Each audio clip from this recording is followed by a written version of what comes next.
UAE ပွဲစဉ် Jim Process Jim ဒီစရာဖြစ်ပေါ်ရင်အားလုံးလက်ခုပ်တော်များဖြင့်ဂုဏ်ပြုပေးပါပါခင်ဗျာ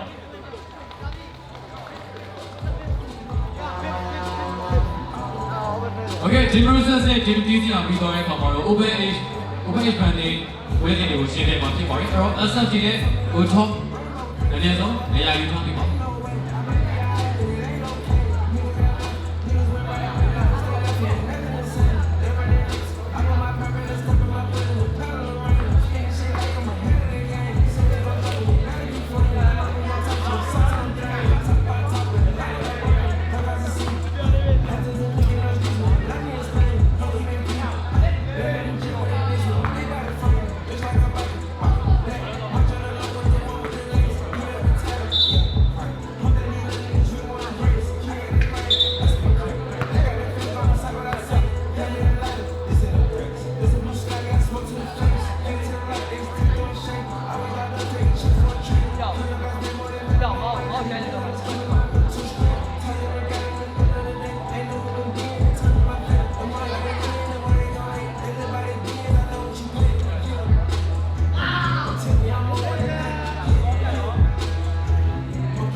UAE ပွဲစဉ် Jim Process နဲ့ Jim ဒီစရာပြီးဆုံးသွားတဲ့အခါမှာတော့ကျွန်တော် Open Man ဝယ်စဉ်တွေကို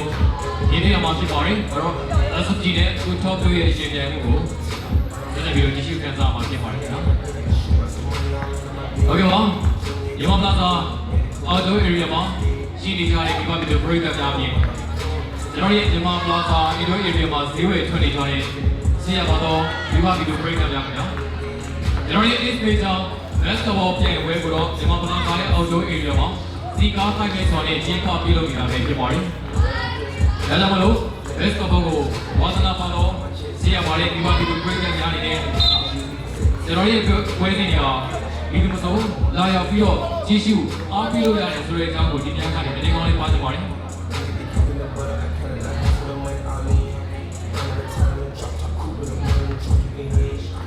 Basketball အားကစားကိုချင်းနေတဲ့ပြည်သက်များအနေနဲ့ဒီ Ace Page ပြန်ပွဲမှာလာရောက်ပြီးတော့ကြည့်ရှုအားပေးလို့ရတယ်ဆိုတဲ့အကြောင်းဒီနေ့ကနေပြောကြားပေးချင်ပါတယ်ခင်ဗျာ။ကျွန်တော်ရဲ့ပြန်ပွဲများကိုတော့နေ့ရက်တက်တာကျင်းပပြုလုပ်သွားမှာဖြစ်ပြီး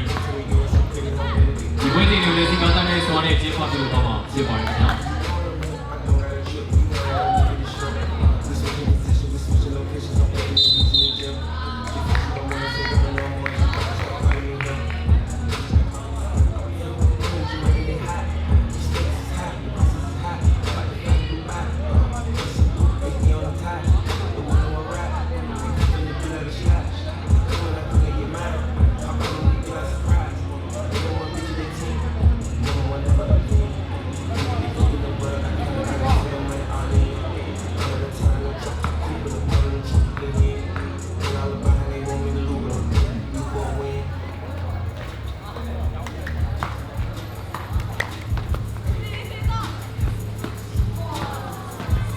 Okay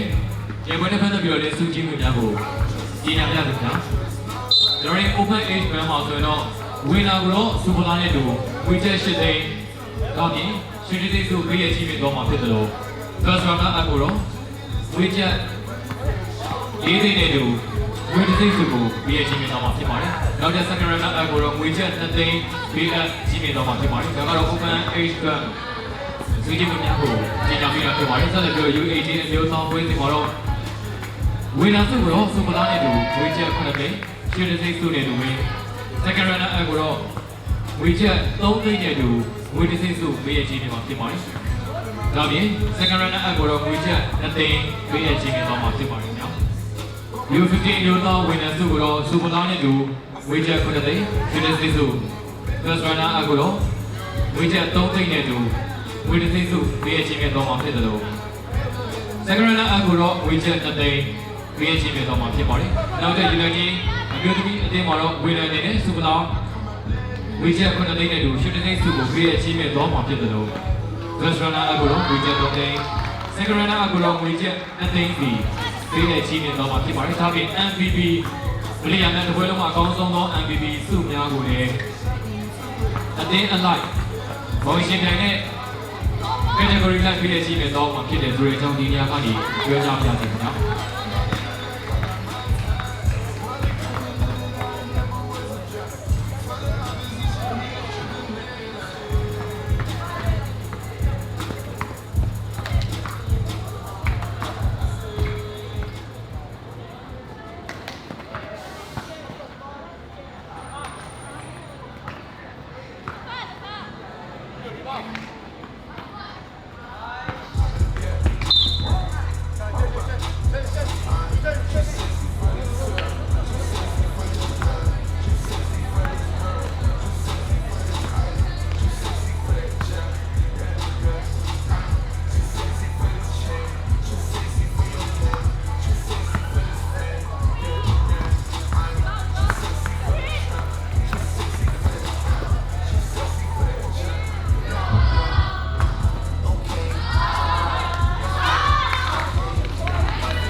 ဒါသမားများ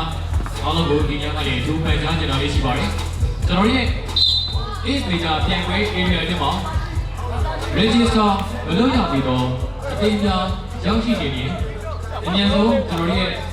Ace Major ရဲ့အဝင်ဝလေးမှာ registration form လုပ်ဖို့အတွက်နေရာလေးတည်တံ့လုပ်ပေးထားပါတယ်အများဆုံး register လာရောက်လုပ်ပေးပါရန်လေးစားစွာဖြင့်ပန်ကြားပါရစေဘာကြောင့်လဲဆိုတော့ကျွန်တော်တို့ရဲ့ပြန်ခွဲမစတင်ခင်မှာ register မလုပ်ရသေးဘူးဆိုရင်တော့ကျွန်တော်တို့ဒီနေ့မလာရောက်ဘူးလို့တတ်မှတ်ပြီးမှဆိုရတဲ့အတွက်ကြောင့်မလို့ဒီနေရာကနေအနေပေးပြောကြရခြင်းဖြစ်ပါရဲ့ခင်ဗျာဒါကြောင့်မလို့ကျွန်တော်ရဲ့ Ace Major area အတွင်းရောက်ရှိနေတော့အသင်းသားများအများဆုံး register လာရောက်လုပ်ပေးပါရန်လေးစားစွာဖြင့်ပန်ကြားပါရစေခင်ဗျာကျွန်တော်ရဲ့ဝေချင်းထိုင်က9မိနစ်သာပေးရထားတဲ့အတွက်ကြောင့်မလို့ auto disqualify ဖြစ်သွားမှာစိုးရိမ်တဲ့အတွက်အခုလိုမျိုးအတိပေးပြောကြရခြင်းဖြစ်ပါတယ်။အများဆုံးကျွန်တော်ရဲ့ Ace Major အနေနဲ့မှာရှိနေတဲ့ကစားသမားများအနေနဲ့ register မလုပ်ရသေးဘူးဆိုရင်အများဆုံး register လာရောက်လုပ်ပေးပါရန်လေးစားစွာဖြင့်ပန်ကြားပါရစေခင်ဗျာ။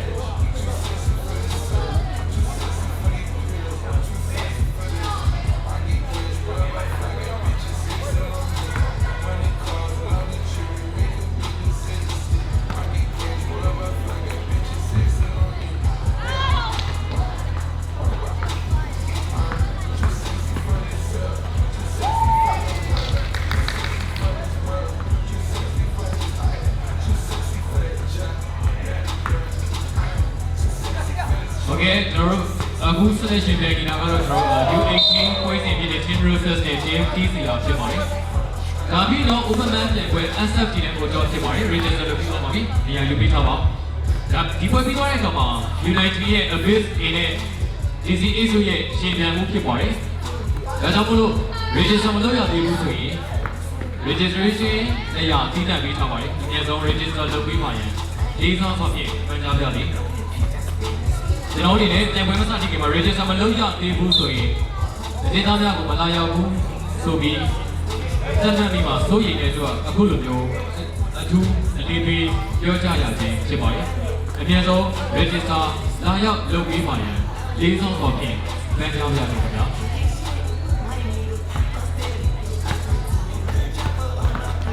ကျွန်တော်ရဲ့ waiting time ကိုတော့9မိနစ်တော့ပေးရထားတာဖြစ်ပါတယ်။တမထားတဲ့အချိန်တွေကိုကြော်လွန်သွားခဲ့ပြီဆိုရင်ကျွန်တော်တို့အနေနဲ့ this color point audio ဖြစ်တော့မှာဖြစ်ပါတယ်ခင်ဗျာ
အခုရှင်ပြတဲ့ရေအချင်းပွဲစဉ်ဟာမကြခင်ချိန်ထဲမှာဒီဆိုတော့မှာဖြစ်ပါတယ်။နောက်တစ်ရှင်ပြမယ့်တင်ကတော့ကျွန်တော်တို့ Open Man ပွဲစဉ် Exceptional Photo တို့ရဲ့ရှင်ပြမှုဖြစ်ပါတယ်နော်။ဒါကြောင့်မလို့ဒီနေ့ ready လုပ်ပြီးပါ။ဒီစားစားဖြင့်ကြကြပါရစေ။